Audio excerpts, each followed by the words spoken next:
Assalamualaikum warahmatullahi wabarakatuh. Semangat buat para pejuang UMKM dimanapun kalian berada. Tetap terus semangat membangun bisnis yang sedang kalian jalani, karena UMKM naik kelas. Bintang tamu kita yang kali ini menarik nih, bukan dari makanan, bukan dari lain daripada yang lainnya. Nggak usah lama-lama, langsung aja kita kenalan sama yang famous satu ini, Dede Gemes ya. Langsung aja kita kenal sama Mas Aulia Aksan. Halo Kak, halo semuanya. Halo Kak, udah tahu lah ya, umurnya pasti di bawah gue. Beda tipis. Beda tipis, Beti. Aksan, panggilannya Aksan ya? Iya, panggilannya Aksan. Aksan boleh dijelasin nggak sih Aksan ini profesinya sebagai apa? Udah keren banget nih ya, kalau ngeliat dari tampilannya, looknya. Oke, jadi Aksan ini fashion designer di brand saya sendiri di Studio Ikatan yang saat ini udah berdiri kurang dari 2 tahun. Berdiri dari Agustus, waktu sebelum awal corona, itu baru awal berdiri, dan sekarang lagi concern di menswear. Baju-baju cowok. Baju-baju cowok. Ya, jaket, baju koko, celana sarung gitu-gitu. Oh, keren banget. Ini kalau misalkan di searching nih di Google, Aksan designer, wah langsung tuh artikel drrrrt gitu kan ya. Aksan designer, menarik banget kisah perjuangannya. Berawal dari lulusan SMK otomotif. Iya, Benar? Benar banget. Dari otomotif biasa megang oli, lu ke jahit itu gimana ceritanya tuh?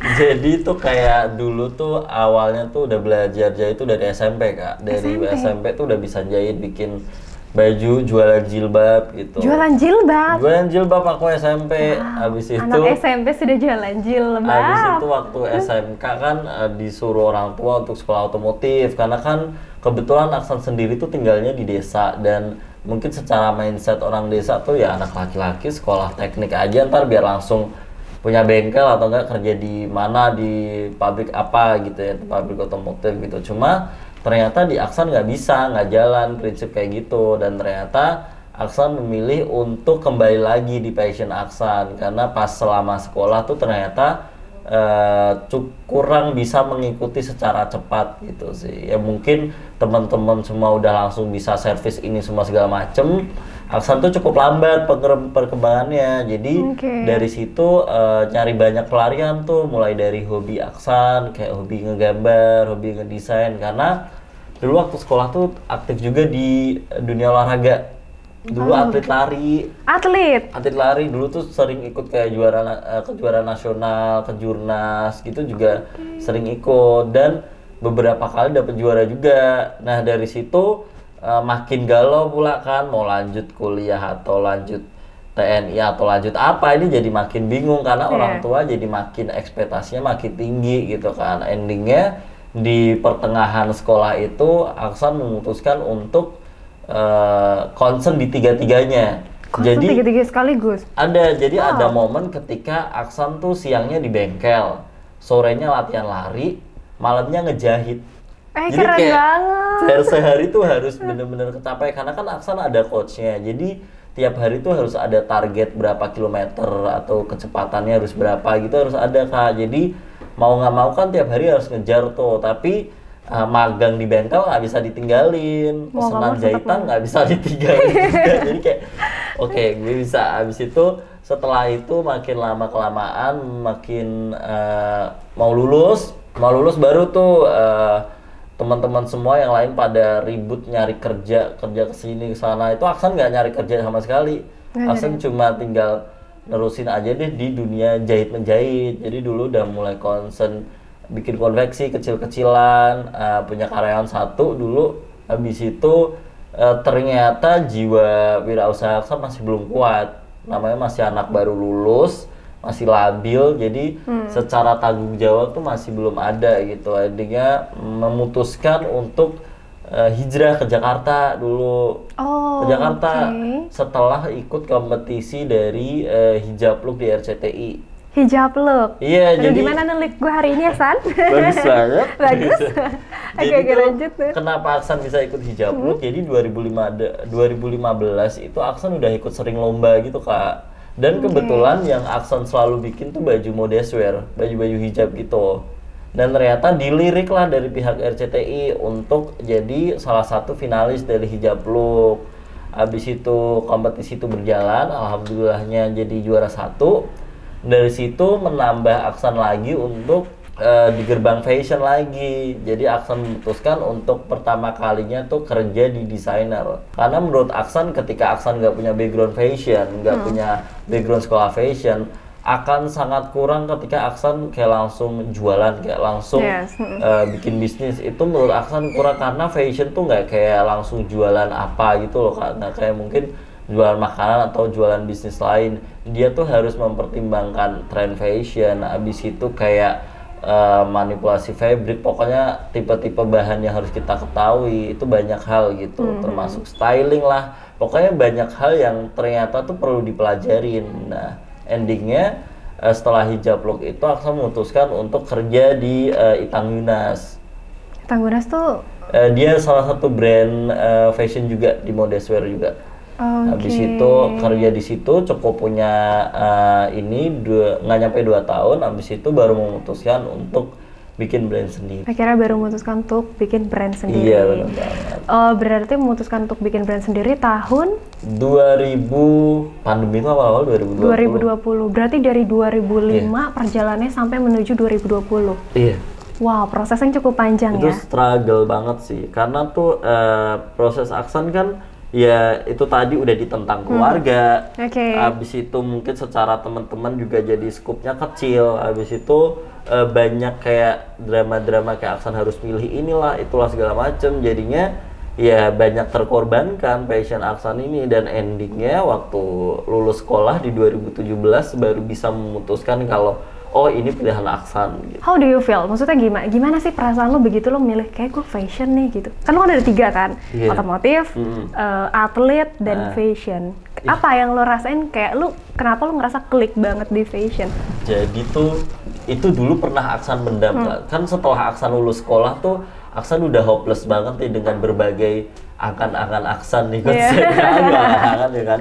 Habis itu waktu lulus sekolah itu Aksan udah mau daftar TNI, Kak. Udah mau daftar TNI? Karena kan Aksan tuh punya beberapa sertifikat nasional yang di dunia olahraga, dan itu juga olahraganya tuh di bidang navigasi darat yang menurut yang di dunia TNI itu sangat dibutuhkan gitu untuk navigasi gitu. Dan Aksan juga ikut beberapa kali ke Jurnas dari Panglima TNI semua segala macem kan. Jadi Aksan rasa itu cukup membantu.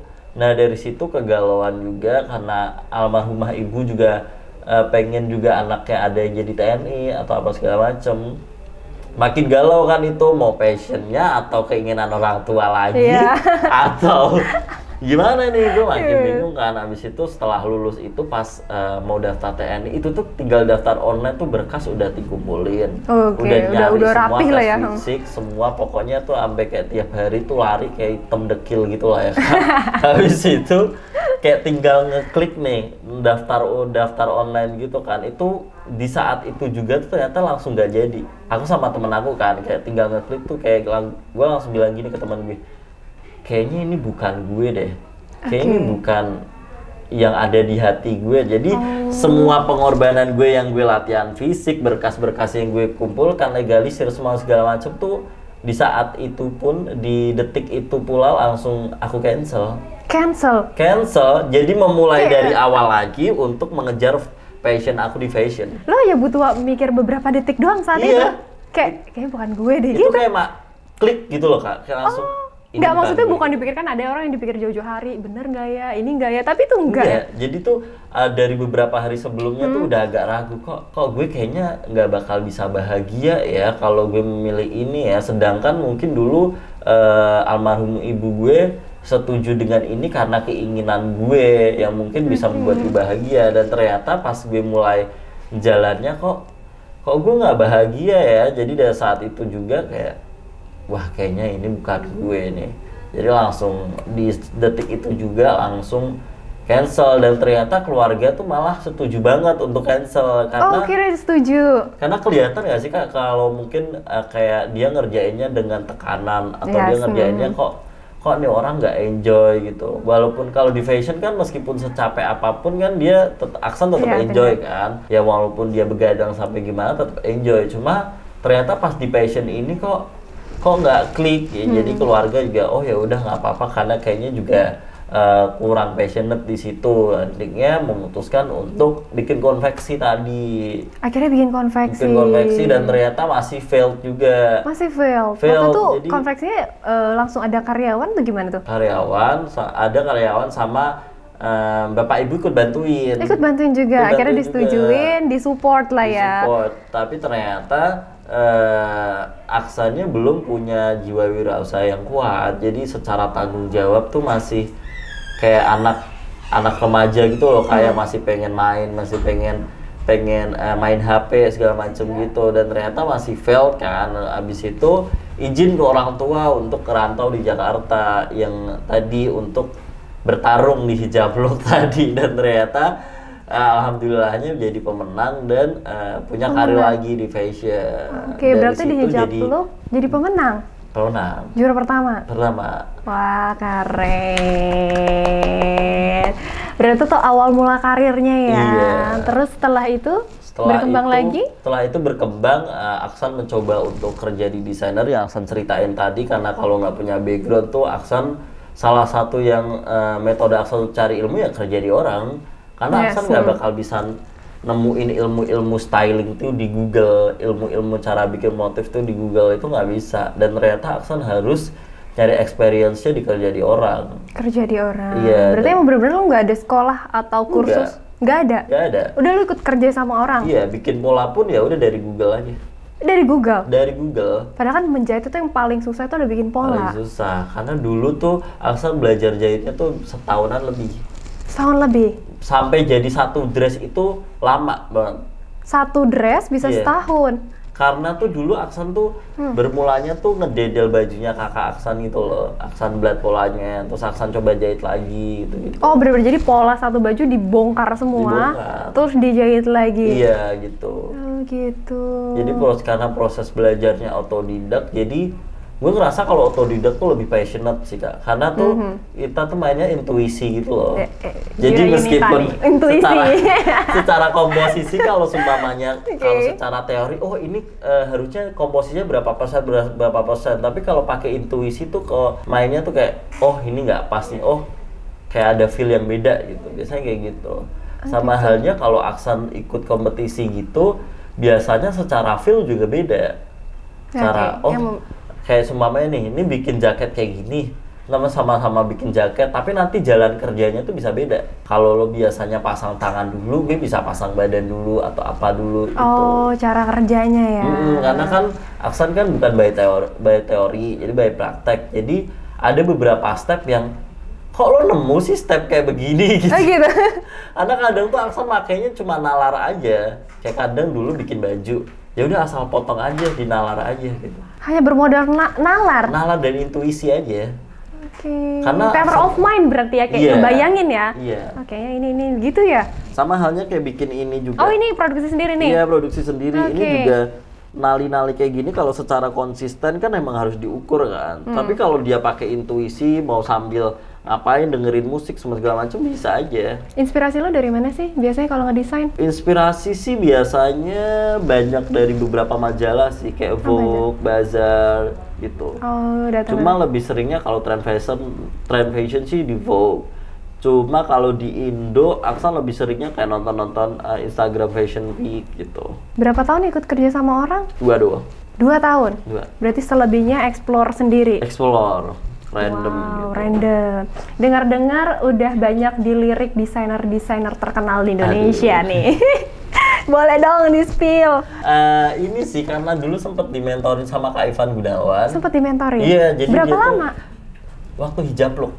Oh, Hijablog langsung dimentorin sama Ivan Gunawan. Iya, dan juga dia tuh monitor kayak soal karyanya tuh harusnya kayak begini, secara komposisi desain kayak gini. Jadi makin mempertajam intuisi juga, karena kan Kak Ivan juga otodidak. Oh, Ivan Gunawan tuh otodidak? Jadi intuisinya juga kuat dia. Meskipun ada beberapa desainer juga yang dia sekolah tapi intuisinya juga kuat. Karena kan itu tuh dari hati ya Kak, kita bikin desain, kita menerapkan ide tuh biasanya tuh hati yang berbicara. Kayak contohnya Aksan tuh kemarin bikin koleksi yang inspirasinya otomotif, tapi Aksan terapin ke fashion. Itu ternyata pas Aksan presentasiin ke majalah Bazaar, mereka sangat menerima itu, karena selain Aksan yang mungkin mempresentasikan secara tulus, mungkin kayak bercerita kalau oh ini tuh berasal dari kisah gue yang gue dulu lulusan otomotif. Terus abis itu ornamen-ornamen otomotif aku jadiin detail fashion, kayak contohnya baut dijadiin payet, kemudian plat dijadiin tas, gitu-gitu. Dan ternyata mereka, oh nih orang secara story-nya bagus, kemudian dia juga mungkin secara berkaryanya lebih tulus gitu, lebih pakai intuisi gitu. Jadi makanya dari situ, oh ternyata cukup diterima itu sampai dipublish di majalah Bazaar. Wah keren. Satu kesimpulan yang gue tarik ya dari cerita barusan, berarti fashion itu nggak hanya sekadar look. Nggak sekedar look, tapi taste juga dan intuisi. Oke, berarti nggak hanya sekedar look, tapi di balik look itu sendiri ya. Iya. Kisah gimana lo buat bisa sebuat ini, inspirasi lo. Iya benar banget. Oke, kayak misalkan otomotif lari ke fashion. Kalau gue ini orang awam kan lihat, bajunya bagus nih, boleh nih hanya sekedar baju bagus kan. Tapi gue nggak tahu nih histori kenapa nih baju bisa dibuat bagus kan, kita nggak ada yang tahu. Value designer mahal tuh itu story dan gimana mempackage produk itu tuh punya cerita gitu. Oh, jadi produk ini nggak hanya sekedar produk yang bisa dijual di pasaran, bener banget. tapi dia punya cerita. Punya cerita. Wow, udah nge-guide berapa artis nih denger. Berapa sih? Coba beberapa juga jadi customer Aksan juga, kayak mungkin Kak Ivan, habis itu siapa lagi ya? Kak Marcel, Marcel Chandrawinata. Marcel. Iya, yang penyanyi itu. Wah, keren banget. Habis itu Terus kemarin sama Genius juga. Genius. Terus sama siapa ya? Wow. Itu kadang lupa Kak. Saking banyaknya cek sih. IG-nya aja deh, cek IG-nya aja deh. Oke, IG-nya apa? Studio_Ikaten. Ikaten. Proses perjalanannya panjang sih ya, struggle-nya ya. Dari otomotif, terus dilarang orang tua. Bingung antara passionnya. Berarti ya dari 2005 pada akhirnya memberanikan diri di 2020 buka outlet sendiri. Usaha. Apa yang buat lo yakin kayak gue udah boleh nih buka outlet sendiri? Lebih ke butuh duit ya. Benar sih, Say. Simpel ya, Say. Karena kan itu waktu awal pandemi Aksan diberhentikan dari kerjaan. Oh gitu, awal pandemi sempat diberhentiin? Dinonaktifin, karena kan Aksan setelah kerja di Itang Yunas itu kerja di salah satu brandnya ini, di Artis Indonesia.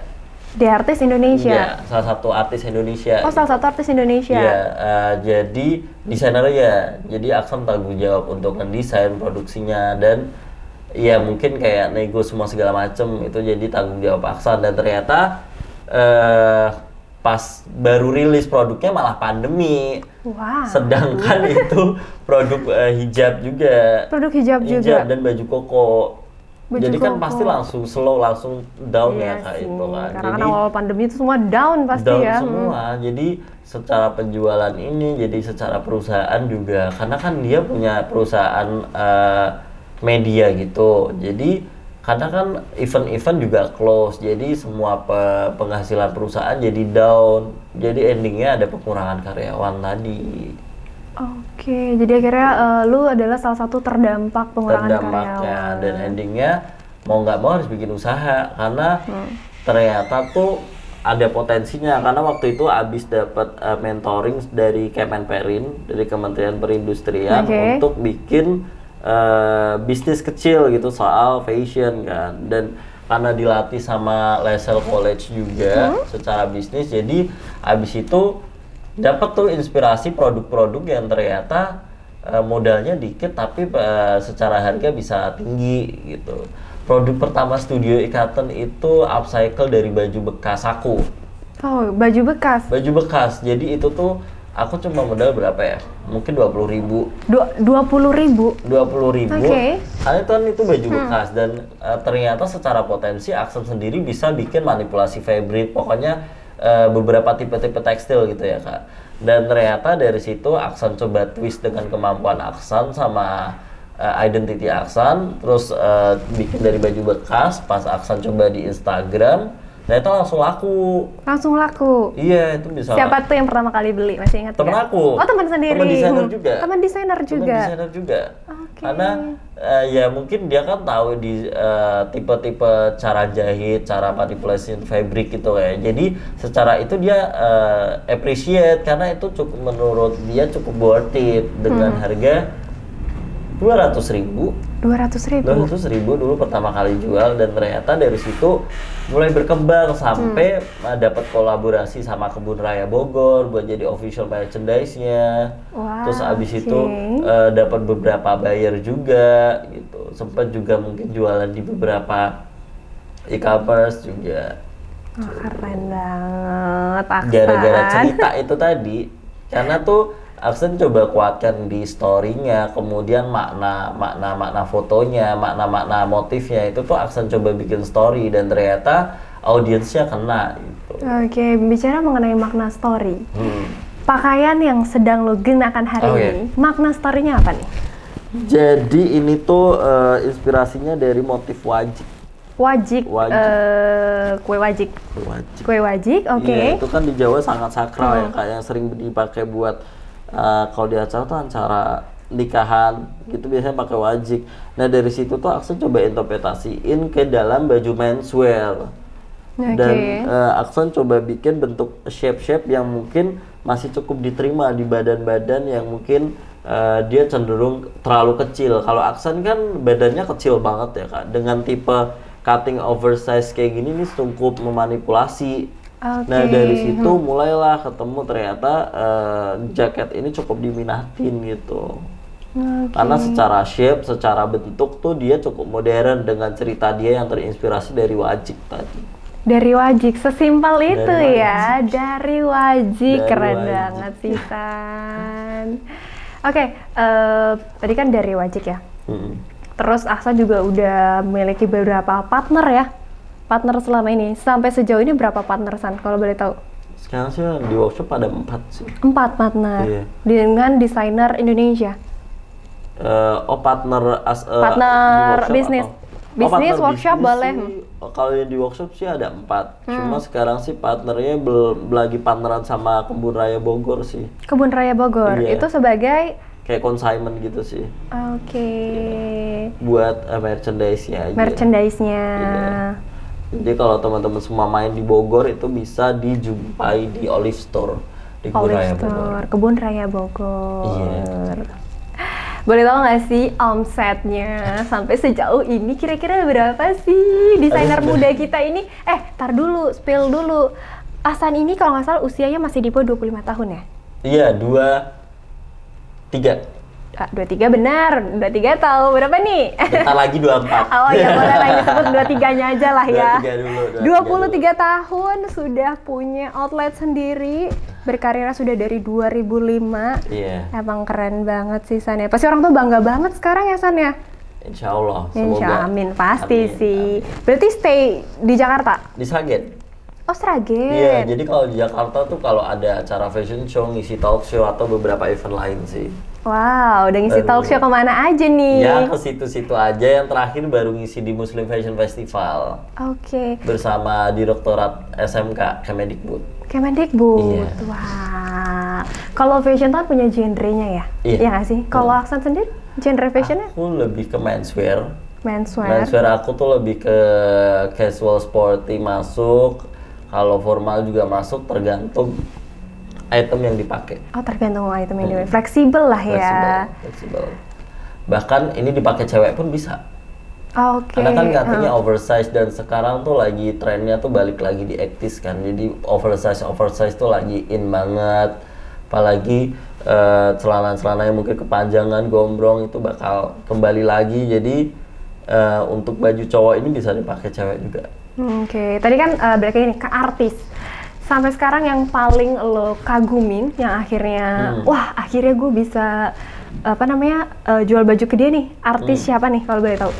Apa ya? Yang paling mentor lo, gue sih Kak Ivan sih. Ivan Gunawan ya. Karena dia pertama kali aku coba tawarin ke dia tuh agak minder. Karena kan dia fashion designer, dia tahu detail, tahu jahitan kan.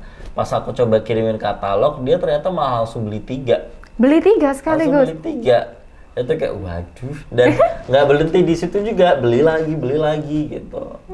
Jadi dari situ makin semangat kan untuk bikin produk-produk baru, inovasi-inovasi baru, karena PR-nya kalau Kak Ivan tuh dia selalu mau yang beda.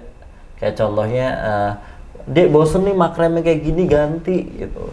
Gitu. Pengen bentuk apa gitu. Dia tuh kan, karena kan dia sama-sama desainer, jadi idenya tuh kayak balapan gitu loh. Ini siapa yang makin encer dulu nih gitu. Jadi tuh dia ada aja kadang idenya kayak, Dek bikin ini dari ini dong, nanti ini gitu. Karena secara dia desainer juga, kreatifnya juga dapat, intuisinya juga dapat, jadi makin juga kewalahan juga, karena kan menerjemahkan ide orang juga, jadi jatuhnya agak PR juga. Cuma tetap enjoy karena apa ya? Secara loyalitasnya juga keren banget Kak Ivan, sangat appreciate kayak, oh ini harganya segini langsung transfer, harganya segini langsung transfer gitu. Jadi nggak ada nego-negoan, itu udah yang paling the best. Boleh tahu nggak sih harga termahal bajunya Aksan? Termahal 2 digit. 5, Oh, 5. masih 5 sih. Lumayan ya, agak ngocek dompet ya. 5 apa dulu nih? 5 juta. Oh, 5 juta. Satu item kan tapi? Satu item. Kalau Bisa, sering dibeli Kak Ivan tuh yang makram jacket tuh ada yang 3 juta, ada yang paling murah 1 juta, paling murah. Paling murah 1 juta. Proses pembuatannya berapa lama untuk satu baju? Sehari. Sehari Sampai 2 hari. Cari inspirasinya? Detik itu juga. Oh, berarti di brief gini baru langsung jadi satu hari. Iya. Itu benar-benar lo pegang sendiri. Enggak, ada enggak. Juga. Oh, berarti lu biasanya apa pola? Nge-create. Oh, ini nanti dibikin gini mereka ntar yang ngerjain. Oh, ntar ada karyawan. Ada berapa karyawan? 4 doang. 4 doang. Iya. 4 nggak doang sih kayaknya ya. Agak repot ya. Ada nggak sih, lo kan udah banyak partnership sama desainer Indonesia terkenal, terus juga udah sama Ivan Gunawan langsung dimentorin, ya kan, langsung dibeli lagi produknya. Ada nggak sih satu artis atau tokoh publik siapa gitu yang pingin banget lo kayak, wah gue mau banget nih desainer dia nih gitu? Iya sih. Ada nggak sih Kak. Jadi siapa tuh? Aku tuh ngefans banget sama Tulus. Sama, aku juga ngefans Tulus. Tulus tuh kalau dia bikin karya tuh selalu meaningful kan Kak. Yes, yang kayak aku spill tadi, kalau produknya Studio Ikatan tuh selalu meaningful, kayak dia selalu punya cerita, dia selalu bikin produk tuh pokoknya nggak lepas dari cerita, dan akan sangat epic ketika Tulus yang dia meaningful ini ketemu Studio Ikatan gitu. Jadi siapa tahu kan ntar Studio Ikatan X Tulus kan. Pasti sih, karena emang gue liat fashionnya Tulus tuh ya kayak lu gini nih, jacket-jacket gitu. Bikin jacket, oversize gitu oversize. kan. Makanya gue berdoa banget nih, siapa tahu ini Mas Tulus nonton. Mas Tulus, boleh Mas Tulus main ke Studio Ikatan Mas Tulus. Ngomongin masalah Studio Ikatan nih, dulu pertama kali lo bangun Studio Ikatan tuh butuh modal banyak nggak sih? Berapa modalnya deh? Agak mind blowing sih, cuma dulu tuh tinggal sisa 300.000. 300.000? 300.000. Itu pertama kali lo bikin studio? Iya. 300.000? 300.000, jadi tuh Aksan pertama kali pakai gudang Aksan nih di rumah. Habis itu mesin jahit dikasih sama Ivan Gunawan. Patung dikasih sama Ivan Gunawan, jadi dikasih juga. Jadi karena Aksan alhamdulillahnya dikaruniai bakat yang cukup unik, jadi Aksan tuh bisa ngolah sampah-sampah ini jadi sesuatu yang bagus gitu. Dan ternyata alhamdulillahnya sampah itu dijual, habis itu punya keuntungan, habis itu baru ditabung, nambah modal, kembangin produk. Dari 300.000? 300.000. Berarti modal mesin jahit dikasih Ivan Gunawan, patung dikasih Ivan Gunawan, terus lo apanya nih? Studio gudang rumah. Berarti sisanya 300.000 itu bahan? Bahan pakai baju bekas yang aku spill tadi. Oh iya, pakai bahan baju bekas.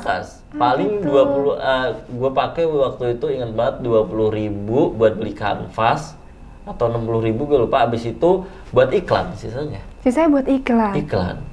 Dan ternyata exposure-nya cukup membantu, sampai diajak kolaborasi Kebun Raya Bogor, dihubungin dulu bahkan sampai lakon juga. Jadi dari situ ternyata. Cara lu ngiklan gimana nih, San? Tadi sih cerita. Door to door. Oh, cerita mulai dari story-nya tadi ya. Karena produknya Studio Ikatan ini cukup segmented sih. Jadi ketika orang tahu cerita, pasti langsung jatuh cinta sama Studio Ikatan. Karena dia kayak foto produknya aja nih, dia nggak langsung foto katalog gitu loh Kak. Dia digantungin kayak di rumah kayu. Itu tuh juga rumahnya ini juga, rumahnya Simbah Aksan. Oh. Jadi nggak bayar studio juga. Jadi nggak ada uang sewa studio ya? Kamera pakai kamera HP, jangan sedih.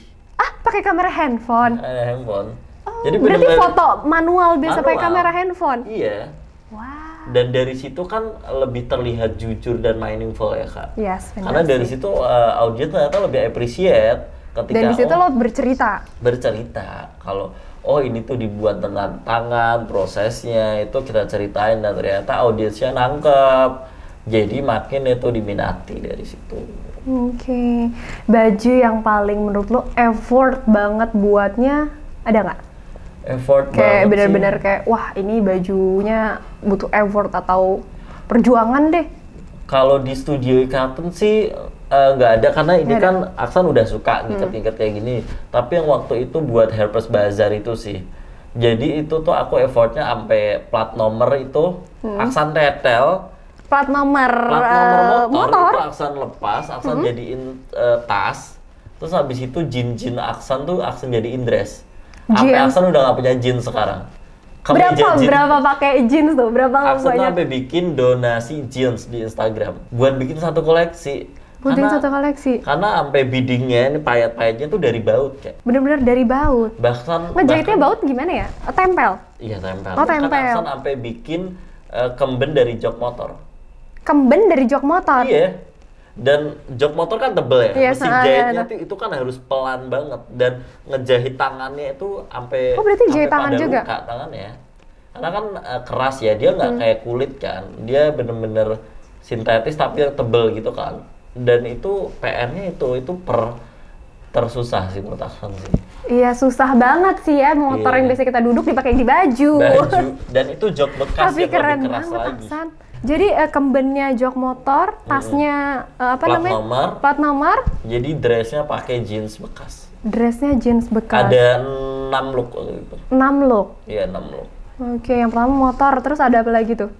Ada karya yang lain atau koleksi yang tadi? Karya yang lain. Karya yang lain yang paling effort abis itu yang waktu hijab look. Hijab look. Itu karena kita bikin 2 look dalam semalam. Wow, 2 look dalam semalam, Ya, gua stres nggak- banget gak sih? Gua nggak paham lagi ini kalau teman-teman semua nonton video Aksan dulu hijab look, kok ini Aksan kumel banget. Gimana gua nggak kumel? Semalam saya Syutingnya nggak tuh sih? sampai jam 12 pula kan. Jam Kita nggak dikasih space supaya kita ngerjain baju itu. Jadi emang diberi 1 hari untuk itu dia harus terwujud dalam 2 look. Oke, bermodal dari lo, dari googling ya? Googling. Googling YouTube. Googling. Makanya kayak Berarti begitu lo lihat lo langsung praktekin di rumah gitu ya? ya bahkan di sela-sela syuting aja dulu Aksan sampai ngemakram gitu karena emang harus senggak sempet itu karena kan yang kayak gini-gini kan nalinya lama. Pernah ikut Jakarta Fashion Week? Pernah. Pernah. Tahun berapa? 2019 itu 2019. runway di main stage-nya. Wow, Iya. Jakarta Fashion Week. Baju menswear. Oh, menswear. Itu pertama kalinya itu jadi salah satu karya masterpiece Aksan sih karena banyak review dari customer sama audiensnya juga kalau ternyata tuh Aksan bisa nge-twist batik ini secara casual gitu dan bagus menurut Aksan karena color palette-nya pas lagi tren, abis itu komposisi desain dan komposisi makramnya ini pas semuanya.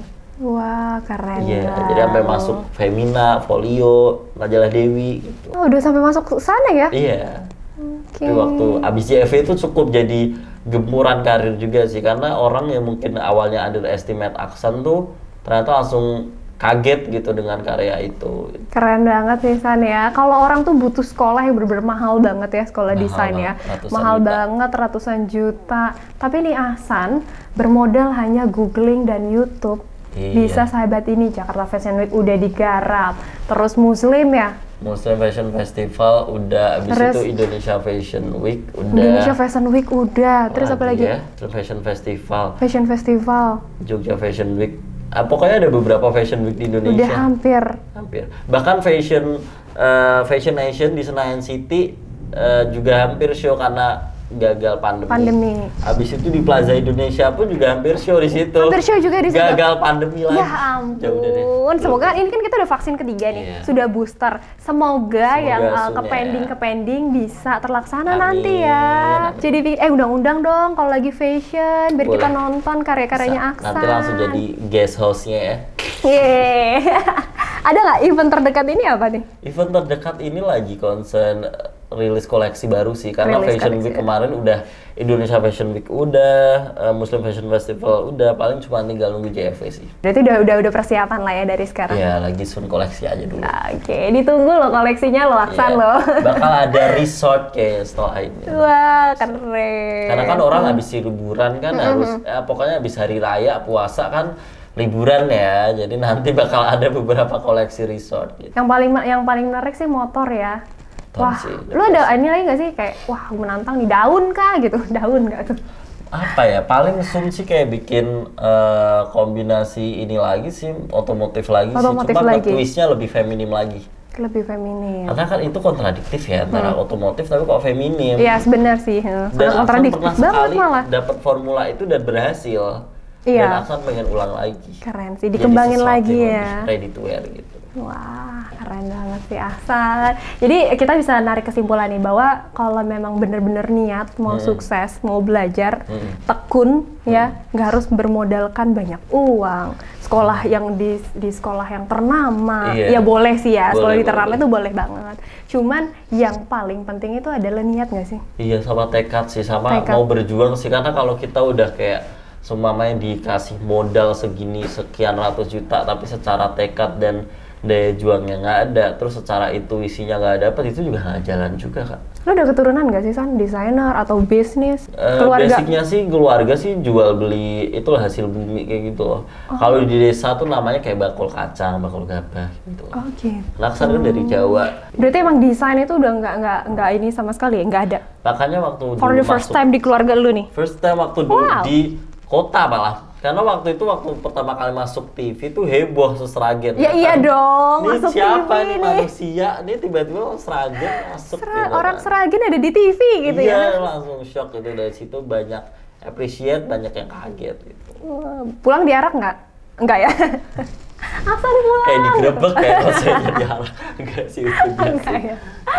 Oke Hasan, terakhir deh kasih dong kalimat motivasi untuk teman-teman di sana, anak-anak muda ya khususnya Anak ya, biar tetap bisa semangat menggapai cita-citanya dalam bidang apapun itu. Boleh di kamera sebelah sana. Oke, buat adik-adik semua, teman-teman semua, terus semangat, jangan menyerah untuk mengejar mimpi kalian. Kalau semuanya ada orang mungkin nanya, mimpi lo tinggi banget sih, San, nggak takut jatuh? Ya kalau lo jatuh, lo jangan sayang mimpinya, tapi lo nya harus kuat sama jatuhnya. Wah keren. Aksan, lu menginspirasi gue banget sih. Aduh gila, parah. Thank you. 23 tahun, struggle-nya banyak banget, up and down, terus Iya. kayak, dan yang keren tuh adalah lu konsisten sih. Seberapa Itu susahnya sih, ya. Itu susah banget. Konsisten lu yang tetap mau gimana pun, buat badai, topan, pandemi, Gulang-guling semua. gulang-guling, pokoknya emang dasarnya suka fashion Iya, aja hajar. terus. Oke, Asan, thank you banget sudah mampir ke sini. Sama-sama, Kak. Oh iya, sebelum itu boleh dong promosiin outletnya Asan di Oke. sana. Oke. Jadi buat teman-teman semua ini yang lagi kayak nyari oversize jacket, beberapa produk batik yang handmade, yang casual tetap modern, itu Studio Cotton ada. Kalian bisa langsung cek di websitenya ya, www.studiocotton.com, atau di Instagram studio_cotton. Di Shopee ada, di Tokopedia ada, bisa langsung kepoin mimpinnya. Oke, outletnya kami Sun ada di Jakarta kah? Sun Ada di mana tuh? rahasia. Sun. Oh rahasia, pokoknya Kepoin kepoin dulu. terus Instagramnya ya. Iya. Oke, thank you Asan, sehat-sehat, Sama-sama, Kak. sukses buat karirnya, bisnisnya, Amin. jangan lupa untuk belajar, ditunggu Tulusnya. Amin, amin. Jadi nanti Mas gue Tulus nonton, ya bisa, Mas jadi Tulus. nanti gue nonton konser itu dia pakai baju desain dari lo ya. Amin. Amin. Sukses selalu Hasan. Thank Thank you, you. Kak. Sampai bertemu di episode selanjutnya. Bye.